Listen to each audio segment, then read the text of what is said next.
Matapos ang buong maghapon ng trabaho, ay ready na sa pag-uwi ng bahay si Vince.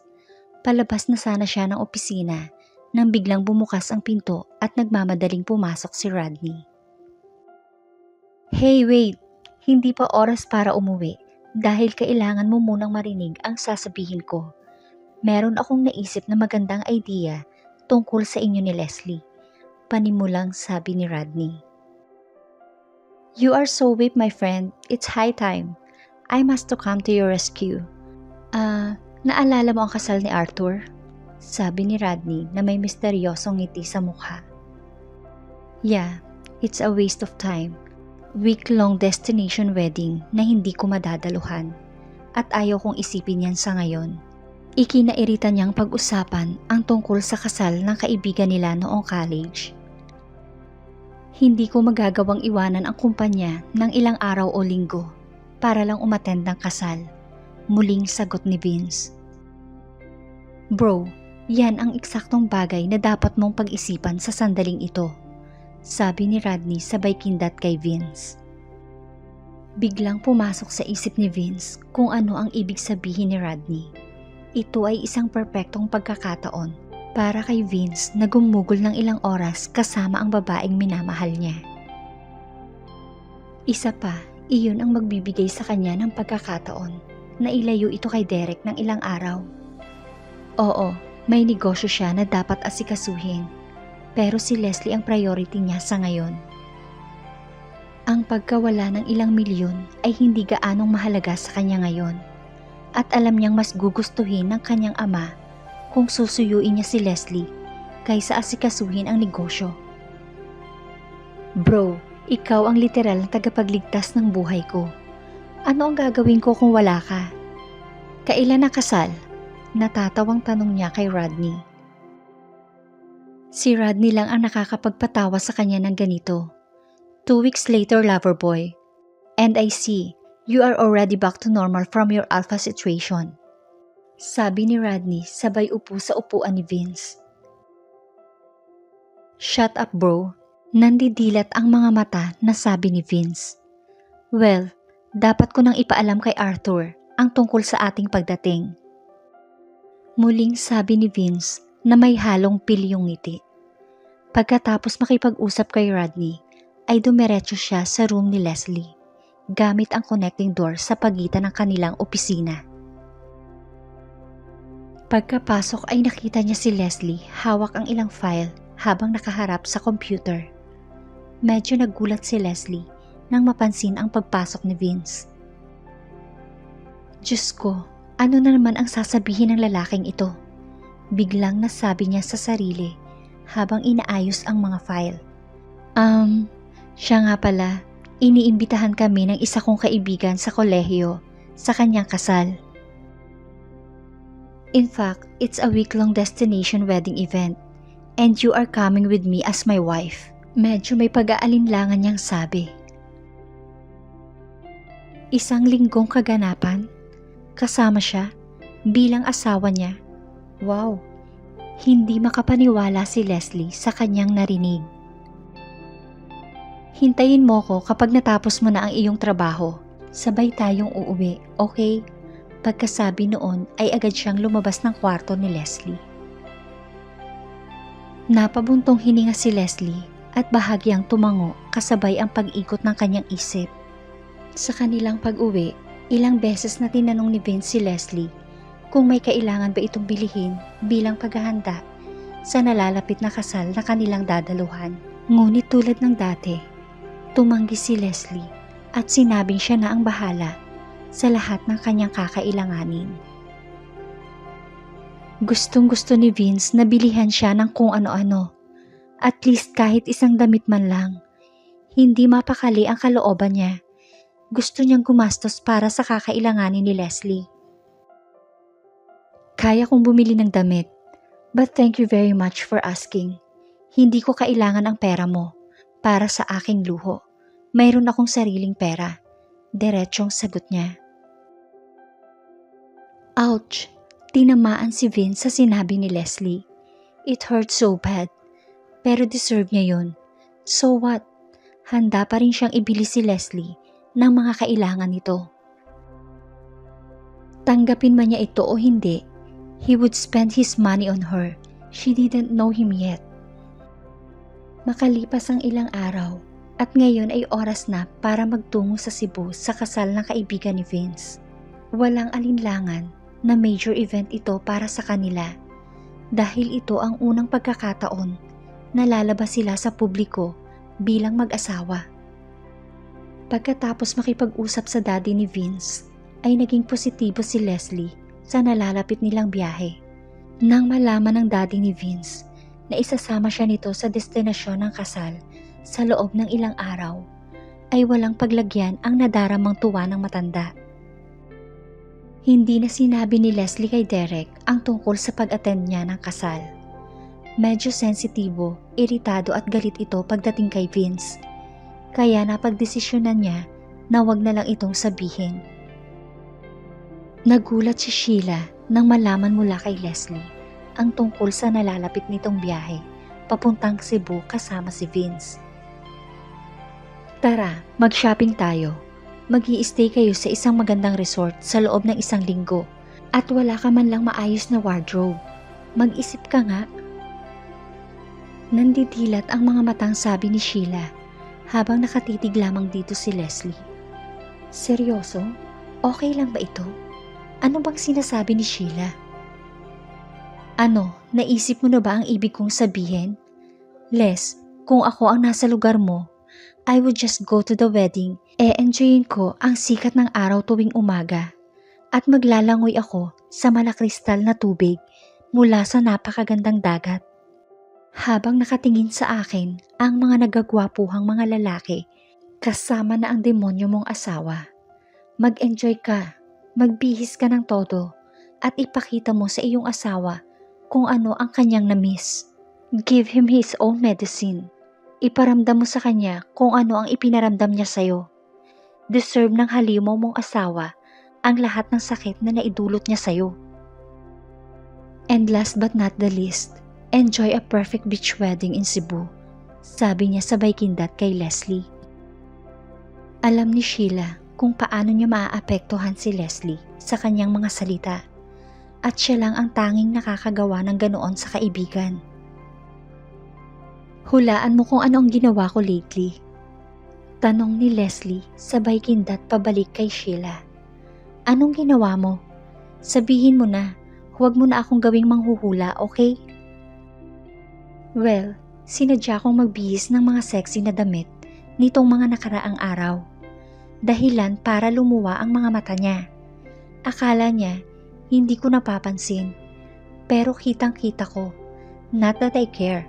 Ang sarap lang sa pakiramdam na makita siya sa ganitong estado. It makes me feel good. Isa ito sa paraan ko para pagbayaran niya ang ginawa niya sa akin. Talaga? Nagawa mo yun? Hindi makapaniwalang sabi ni Sheila. Yes, kinakausap ko na siya ngayon. Minsan nga lang, lumalagpas na ako sa aking limitasyon. Tulad kagabi, sinuot ko ang pinaka-sexy at pinakamanipis kong pangtulog. Gusto kong subukan kung hanggang saan ang kaya niyang tiisin. Ginagawa ko ito para ibalik sa kanya ang lahat ng kabastusang ginawa niya sa akin. Paminsan-minsan, sinasagot ko rin siya ng hindi maganda. Pero hindi siya nagagalit. Lumalapit pa rin siya para kausapin ako.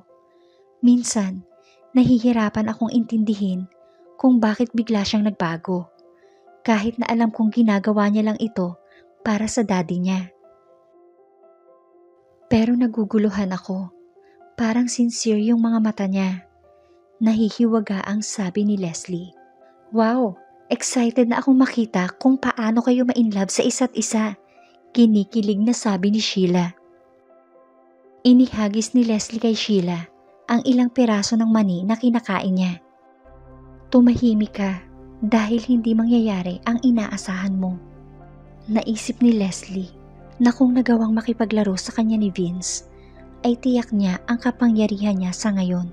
Nagkaroon siya ng lakas ng loob para gamitin ang kapangyarihang hawak niya laban kay Vince. At ngayon, malakas ang loob niya na i-flip ang coin. Game on, mahal kong asawa.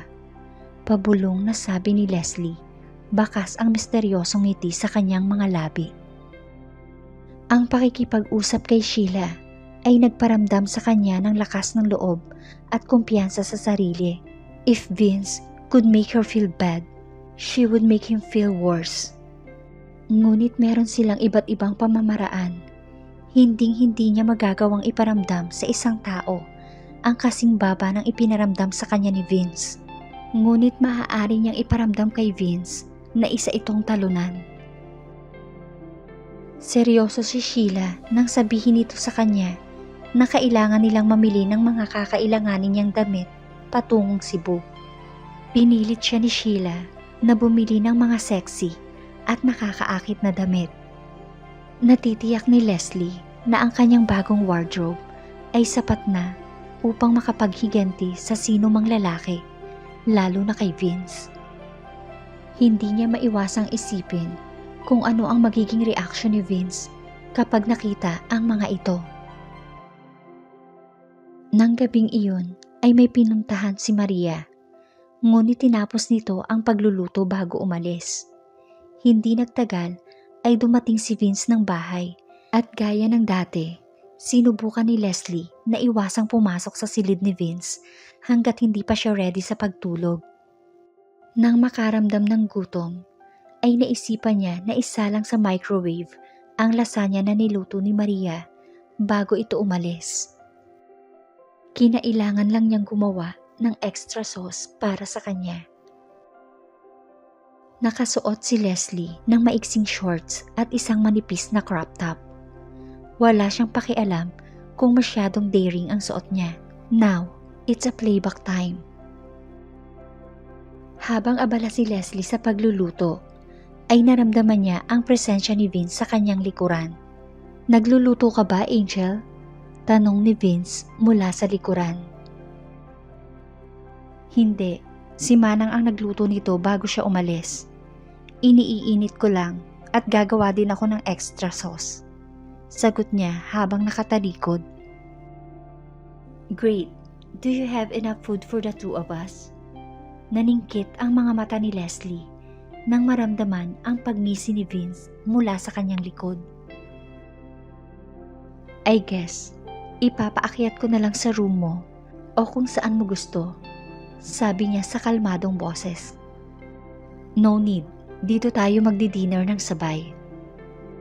"So mali pala ako. Akala ko kasi gusto mo nang magpahinga."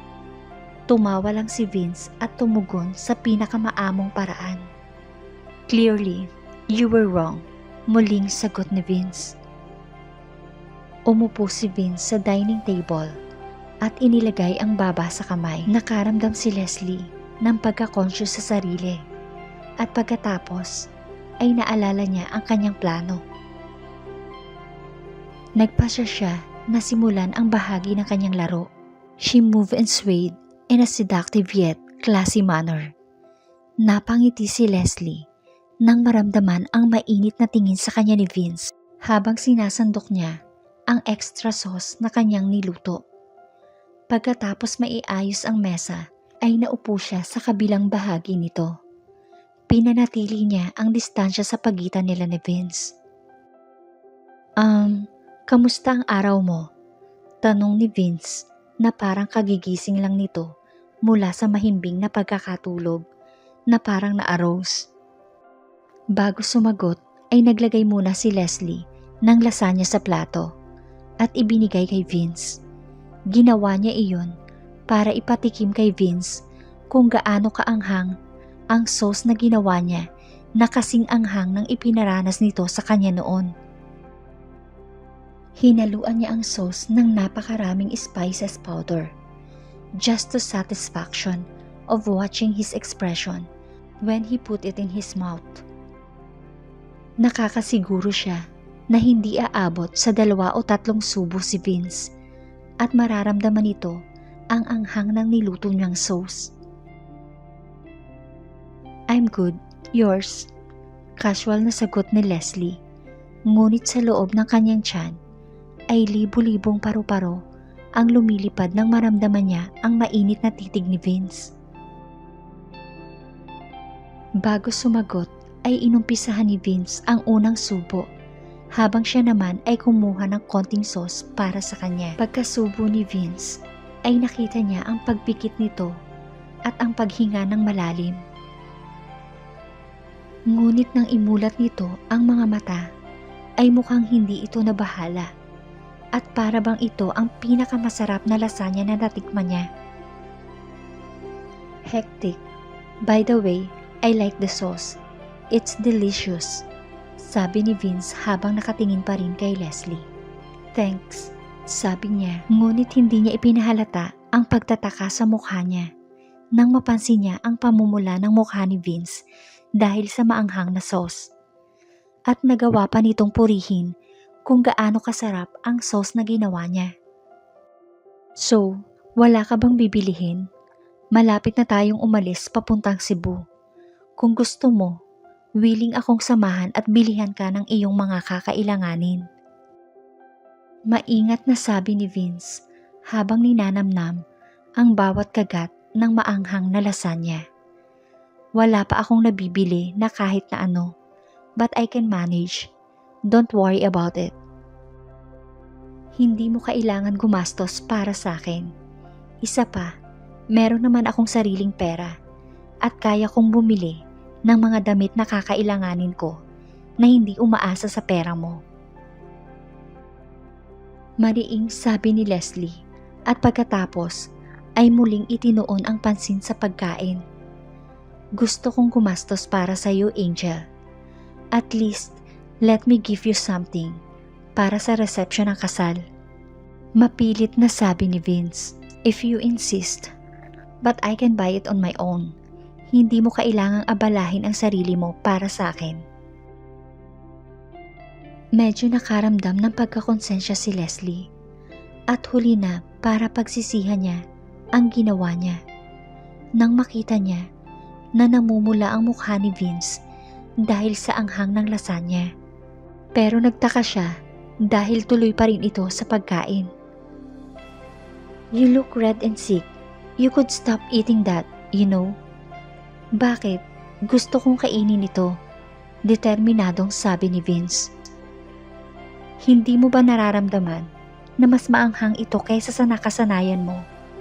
Hindi mo na kailangang ubusin pa yan, mariing sabi ni Leslie na may bahid ng pagsisisi dahil sa kanyang ginawa. No way, uubusin ko ito dahil ito ang unang bagay na ginawa mo para sa akin, okay? Baliw ka ba? Baka magkasakit ka pa dahil dyan. Kinuha niya ang plato mula kay Vince at itinapon sa lababo. Nagulat si Vince dahil sa ginawang iyon ni Leslie. Sa unang beses ay ngayon lang niya nakita na nagalit si Leslie ng ganon.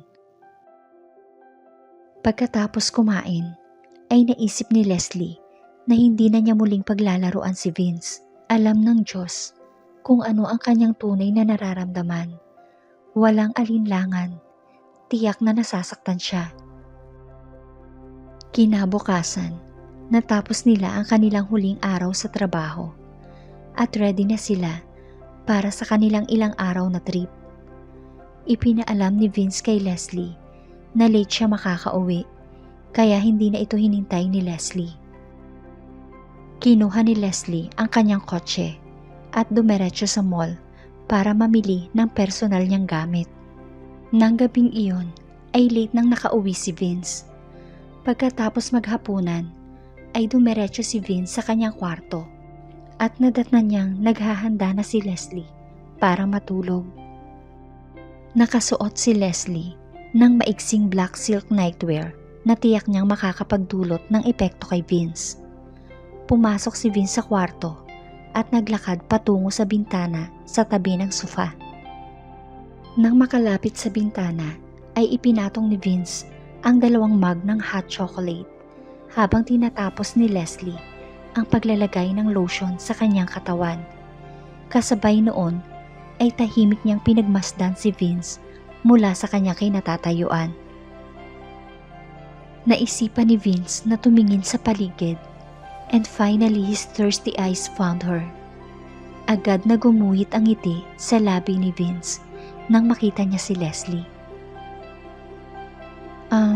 Iniabot sa akin ni Manang ang mga ito. This is yours, sabi niya habang ibinibigay kay Leslie ang isang mug ng hot chocolate. Matapos ibigay ang mug kay Leslie, ay naglakad siya patungo sa sofa at naupo. Inilibot ni Leslie ang kanyang mga mata at umupo sa tapat ni Vince.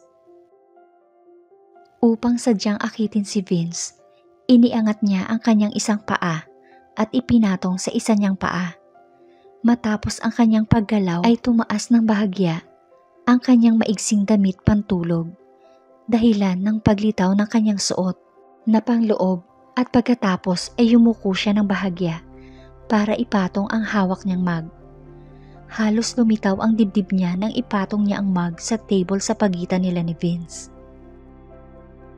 Hindi nakaligtas sa kanya ang uhaw na mata ni Vince. Napangiti siya sa kanyang loob nang makita ang reaksyon ng kanyang napakabait na asawa.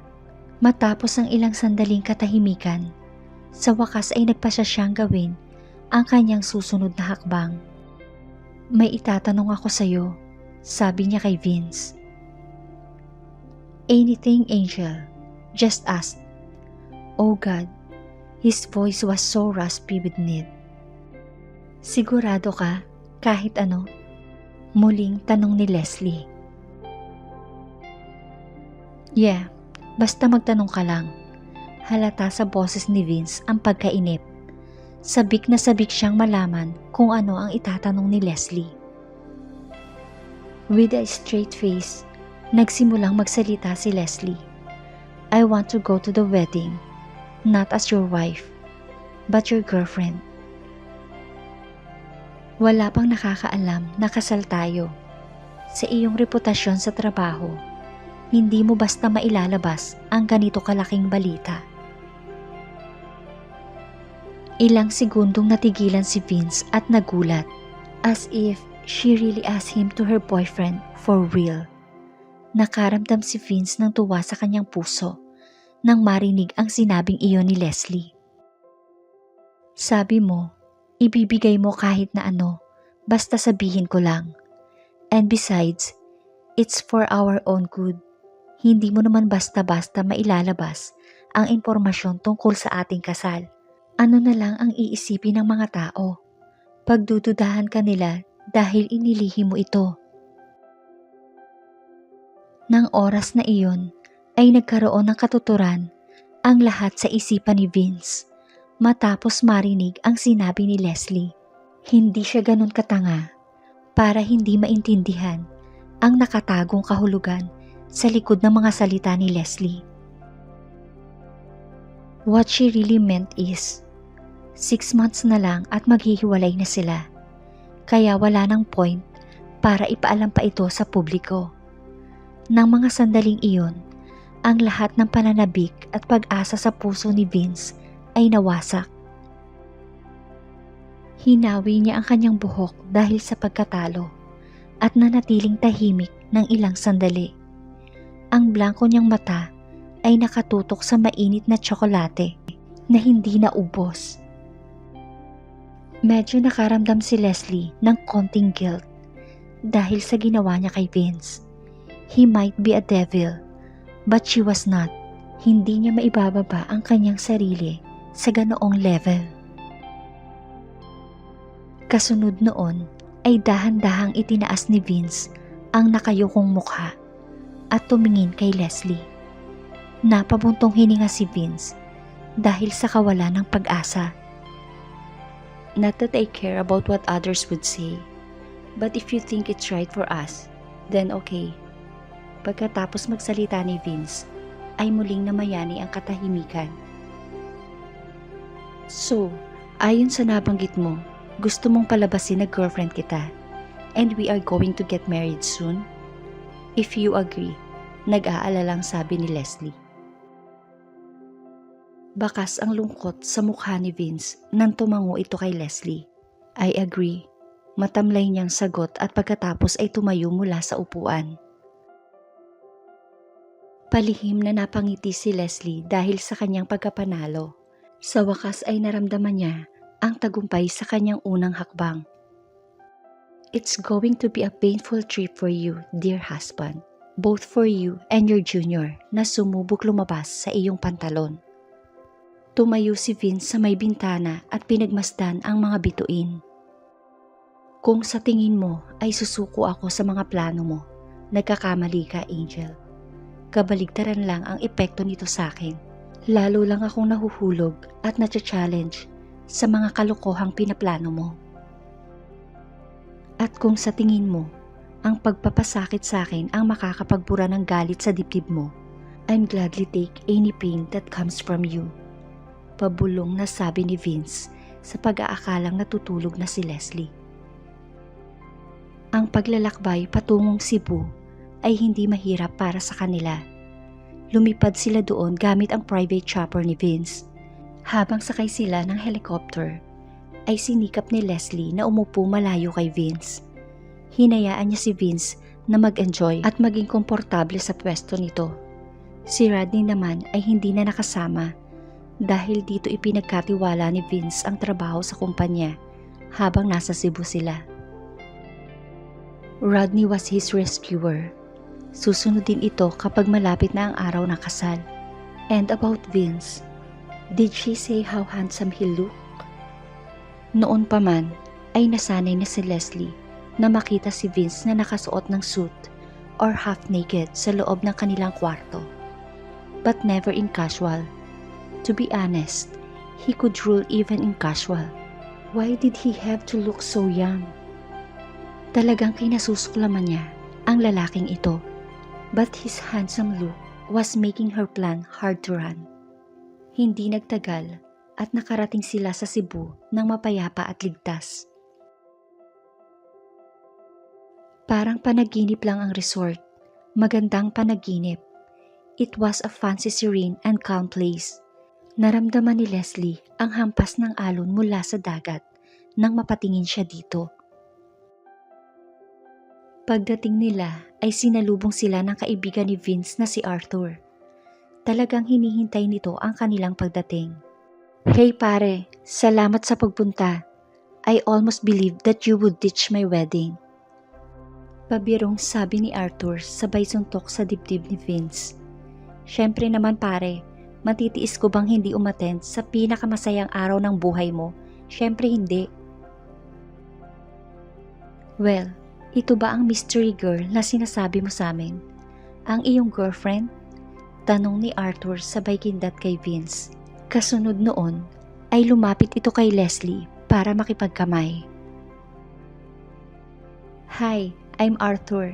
Salamat at pinaunlakan mo ang imbitasyon namin. Hi, I'm Leslie Cuevas. Natutuwa ako sa pagkakaroon ng pagkakataon na makapunta sa ganito kagandang lugar para sa iyong kasal. Nakangiting sabi ni Leslie. Natutuwa din ako kay Vince dahil may kasama siyang babae na ubod ng ganda. Nakakapagtaka dahil never siyang nagdala ng babae. Ngayon lang, nakikita ko na malaki ang naidulot mo sa buhay ng aking kaibigan. Ngunit alam din namin na ang mamuhay kasama ni Vince ay isang bangungot. Kaya kung sakaling magbago ang isip mo, tumingin ka lang sa paligid dito. Pabirong sabi ni Arthur na may halong pilyong kindat. Mabilis namang sinuntok ni Vince ang braso ng kaibigan. Napangiti si Leslie sa pagbibiruan ng magkaibigan. Vince gave her a heartful and scary look right at that time. Nagtaka si Leslie kung bakit ganun ang tingin sa kanya ni Vince. Imposible naman na ma-inlove sa kanya si Vince. Tsaka bakit? May kaugnayan ba ito sa sinabi nito sa kanya kagabi habang nakapikit ang kanyang mga mata? Hinawakan ni Vince ang kamay ni Leslie at hinila palapit sa kanya habang naglalakad sila papasok sa loob ng tanggapan. Habang naglalakad sila papasok sa loob, ay marami silang nakasalubong ng mga bisita at halos lahat ng naroroon ay mga kaibigan nila Vince at Arthur mula sa kolehiyo. Napansin ni Leslie na hindi umaalis si Vince sa tabi niya nang ipakilala siya ni Arthur sa ibang mga bisita at nanatiling hawak ni Vince ang kanyang kamay. The way Vince was acting, he showed he had eyes only for her. Ipinakita ni Vince na sa kanya lang nakatutok ang atensyon nito, as if he establishing his territory. Kalaunan ay nakita nila ang silid kung saan sila mag-i-stay ng ilang araw. And wow, it's so romantic, the perfect place for a honeymoon. Ang kama ay parang nanunukso para sa isang mainit na sensasyon. Everything was just designed in that way, with beige walls, warm dim light, at isang nakakamanghang tanawin mula sa bintana. Habang inilalabas ang mga gamit mula sa maleta, ay isang bagay ang hindi maalis sa isipan ni Leslie. Kung paano naglaway ang mga bisitang babae habang nakatitig kay Vince kanina. According to her plan, Leslie adorned one of her killer outfits to bed. Ito ay kulay pula, maiksi, malambot at kaakit-akit.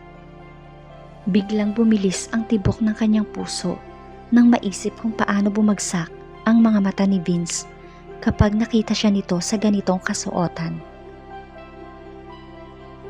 Nagtaka si Vince nang makita niya si Leslie na nakasuot ng napaka-sexy na pantulog. Ano ang ginagawa ng babaeng ito? Vince didn't get her. Sinasadya niya ba ito? Napaka-romantiko ng silid, and she was looking like a seductress at handang matulog kasama niya sa iisang kama. Nakaramdam si Vince ng matinding parusa o torture. Buong gabi siyang hindi nakatulog habang katabi si Leslie na mahimbing na natutulog sa kabilang side. Ilang beses niyang tinangkang hawakan ang buhok nito, ang mapulang labi, ang malambot nitong pisngi, at ang halos perpektong katawan nito. Ngunit pinigilan niya ang kanyang sarili.